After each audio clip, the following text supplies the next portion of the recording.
రాధకాలికి గాయమైందని చెప్పని ఇంక విక్రమ్ అయితే ఒక తండ్రిలాగా తనకి సేవ చేస్తూ ఉంటే, ఇంక రాధ కూడా అయితే నాకు మీరు ఇలా చేస్తూ ఉంటే నాకు మా నాన్న గుర్తొస్తున్నాడు అని చెప్పని తను అనుకుంటుంది.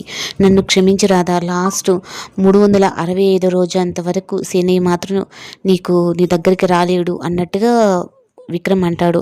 ఇంకా అలా అనేసి ఇద్దరు ఒకరి మీద ఒకరైతే ఇంక తల పెట్టుకొని అలాగే పడుకునేస్తారు.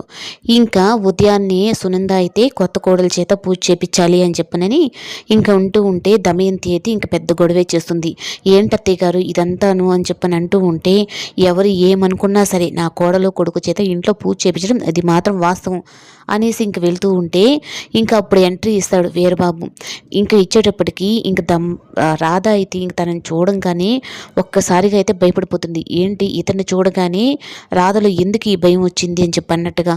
ఇంకా సమయానికి విక్రమ్ కూడా అక్కడ ఉండడు.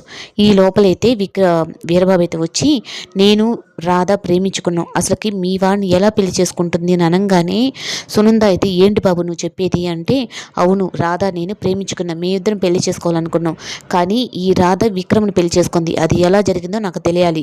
అసలు నువ్వు ప్రేమించలేదు కదా రాధ విక్రమ్ని, అయినా నువ్వు ఎలా పెళ్లి చేసుకున్నావు, మనిద్దరమే కదా ప్రేమించుకుందని చెప్పని. నిన్ను అసలు నేను ప్రేమించలేదు అని చెప్పని తను అంటుంది.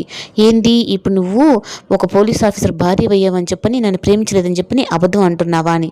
ఇంకా ప్రియాకైతే మాత్రం, నువ్వు నిజం చెప్పురా, అసలు నువ్వెవడురా తను అని చెప్పని అంటూ ఉంటే, వీడేదో మనకు పనికొచ్చేలా ఉన్నాడని చెప్పని దమయంతి అయితే వీడిని పట్టుకుంటే అసలు విషయం మొత్తం నాకు తెలుస్తుంది అని చెప్పనని ఇంక తనైతే పిలిచి ఇంకా మాట్లాడుతుంది.